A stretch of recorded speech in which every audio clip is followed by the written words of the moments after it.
नमस्ते भारत, नमस्ते किसान।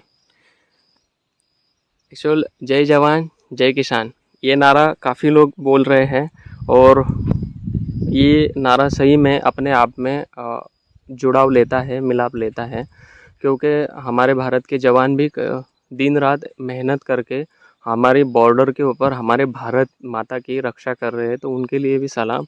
और हमारे किसान मित्र जो दिन रात मेहनत करके हमारे जीवन में अपन पेट की फैक्ट्री को जो लगने वाला अनाज है उसके लिए दिन रात मेहनत कर रहे हैं, उनके लिए भी मेरा सलाम।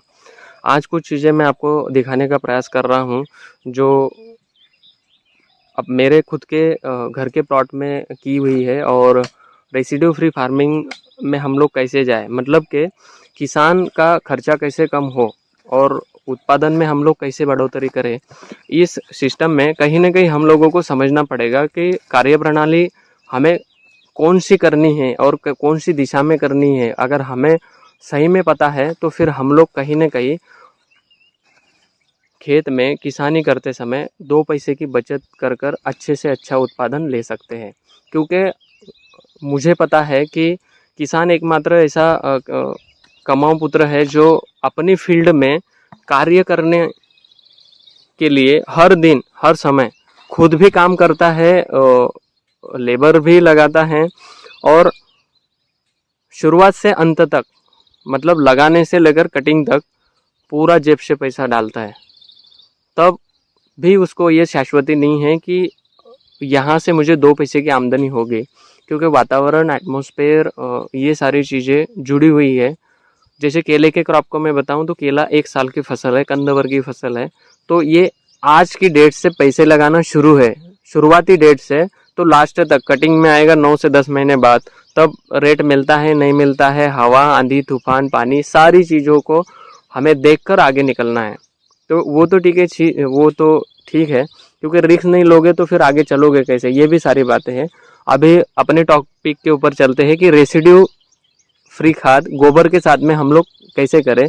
जो एनपीके जो हम लोग खेत में डालते हैं, नाइट्रोजन, फास्फोरस, पोटास, उन चीज़ों को हम लोग कैसे 3 गुना ज़्यादा बढ़ाकर डालें, मतलब खर्चे को हम लोग कैसे कम करें, मैं थोड़ा सा संक्षिप्त रूप में बताने का प्रयास करूँगा। आई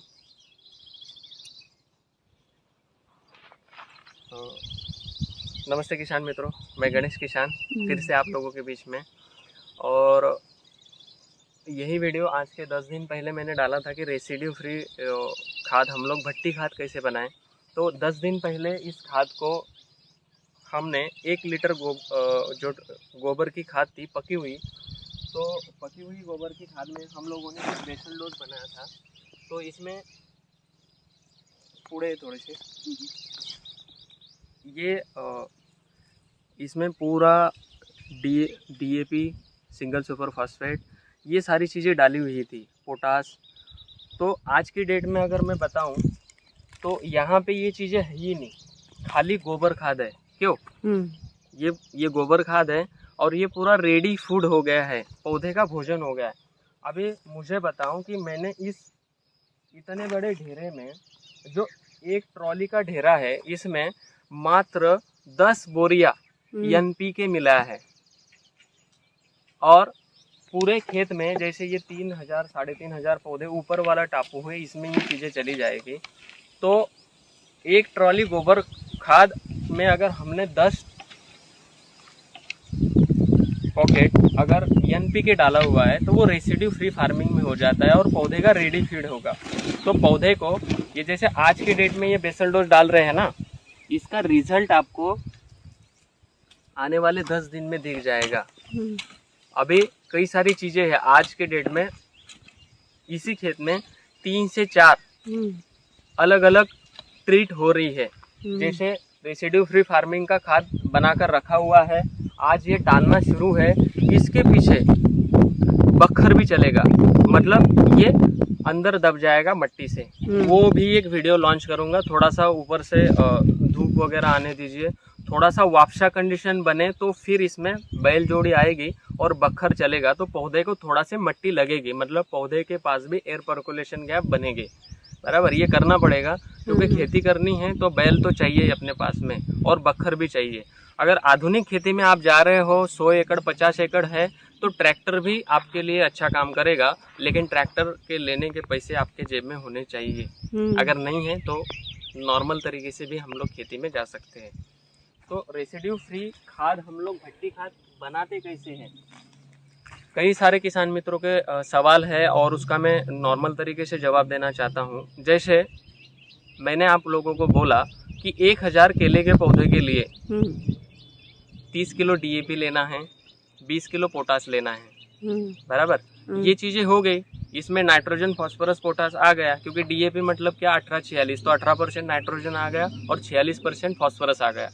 पोटाशियम अगर लिया 20 किलो, तो पोटाशियम में पोटाश में क्या आ गया, इसमें 60% होता है। तो 20 किलो अगर लिया आपने, तो 20 किलो के साथ में आपको पोटेशियम मिल गया 12 किलो, क्योंकि उसका रेशो क्या होता है, उसके लिए भी किसान कार्यशाला के ऊपर एक वीडियो लॉन्च करूंगा कि नाइट्रोजन में 50 किलो के बोरे में नाइट्रोजन कितना अवेलेबल फॉर्म में होता है, फॉस्फोरस अगर आप DAP ले रहे हो तो कितने फॉर्म में अवेलेबल होता है, तो कितने 1 kg में फॉस्फोरस की मात्रा कितनी होती है। इसके लिए भी एक नया वीडियो किसान कार्यशाला के ऊपर आने वाले 8 दिन में पूरा चैप्टर और सेशन ही चलेगा। तो आपने निरंतरता से किसान कार्यशाला के ऊपर डटे रहना है, देखते रहना है इन चीज़ों को। जैसे मैंने बोला कि 1 एकड़ के लिए 1 बोरी यूरिया, 1 बोरी DAP और 1 बोरी पोटास और 2 बोरी सिंगल सुपर फॉस्फेट, ये हो गई 5। तो 5 गुणित 50, क्योंकि ये 50 किलो की बोरियां आती है, ये 250 किलो मटेरियल हो गया। मैं 1 एकड़ के लिए बोल रहा हूँ, ये 250 किलो अगर आपका मटेरियल हो गया तो इसके 3 गुना गोबर खाद आपको लेनी है। ये पीछे वाला छोड़ दीजिए, मैं क्या कर रहा हूँ इसके ऊपर आपका ध्यान मत रखिए, क्योंकि मेरे पास गोबर खाद काफ़ी मात्रा में मैंने लिया हुआ है। किसान मित्रों के पास गोबर खाद अगर डाला हुआ है तो ये चीज़ आपको करनी है। तो जितना आपने लिया हुआ है, जितना केजी, उसके 3 गुना आपको गोबर खाद लेना है।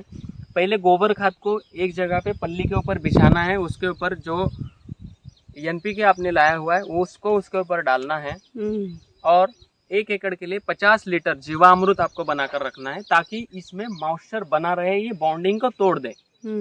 50 लीटर जीवामृत डाल के इसको मिक्स कर लेना है फावड़े से। फावड़े से मिक्स करने के बाद में इसको त्रिपाल या पल्ली से ढक देना है। ये 7 दिन ढक के रखना है। ये 10वें दिन मैंने निकाला है तो काफ़ी अच्छा इसका रिजल्ट समझ में आ रहा है। इसमें NPK तो थोड़ा सा भी नहीं, पूरा स्मेल देखोगे तो ये गोबर का पूरा खाद का स्मेल आ रहा है, एकदम बढ़िया। ह्यूमस वगैरह इससे बढ़िया निकल सकता है। जैसे इसके ऊपर थोड़ा सा पानी डालेंगे ना तो लाल रसा निकलेगा, तो ये ह्यूमस ही तो पौधे का भोजन है।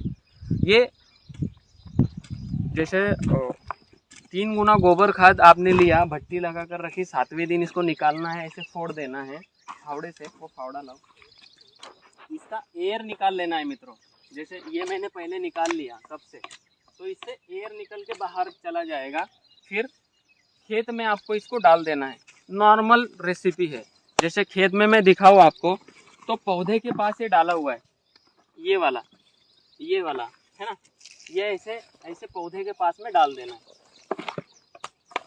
है ना। ये नॉर्मल, अभी पूरे खेत में देखोगे, अभी यहाँ पे बखर चलेगा, ये बखर चलेगा तो ये मट्टी, इसमें मट्टी लगानी नहीं है, लेकिन ऑटोमेटिकली ये मट्टी से ढक जाएगा, ऊपर से पानी आएगा। अभी ड्रिप का भी सेशन इसमें चल रहा है। आने वाले 2 दिन में यहाँ पे ड्रिप भी गिर जाएगी, तो ड्रिप का पानी भी इसको लगेगा, तो इसका लीचिंग एक्सट्रैक्ट पूरा पौधे के जड़ों के पास जाएगा, तो पौधा रेडी ह्यूमस भोजन लेगा, मतलब बायोमास कार्बन भी मिलेगा, उसके साथ नाइट्रोजन फास्फोरस पोटास भी मिलेगा, कुछ ऑर्गेनिक चीज़ें इसके साथ में मिली हुई है। तो आपको पीछे 10 दिन पीछे बैक में जाना पड़ेगा। किसान कार्यशाला में आपको भट्टी खाद डालोगे तो उसमें दिखेगा कि 10 दिन पहले इसमें क्या क्या मिलाया हुआ है, डायरेक्ट लाइव डेमो है, तो आप वो देख सकते हो, समझ सकते हो। और आपको अगर इसके बारे में और सारी जानकारी चाहिए तो किसान कार्यशाला के डिस्क्रिप्शन बॉक्स में जो नंबर दिए हुए हैं, जैसे यूपी के लिए राहुल भाई का नंबर दिया हुआ है, MP वगैरह के लिए RK सिंह जी का नंबर दिया हुआ है, और महाराष्ट्र और नीचे दक्षिण भारत के लिए मेरा नंबर दिया हुआ है। तो आप किसान मित्र, हम लोगों से बात कर आपके खेत के लिए जो भी जानकारी चाहिए वो निःशुल्क ले सकते हो। Okay, thank you. Thank you. नमस्ते किसान, जय जवान जय किसान। जय जवान जय किसान।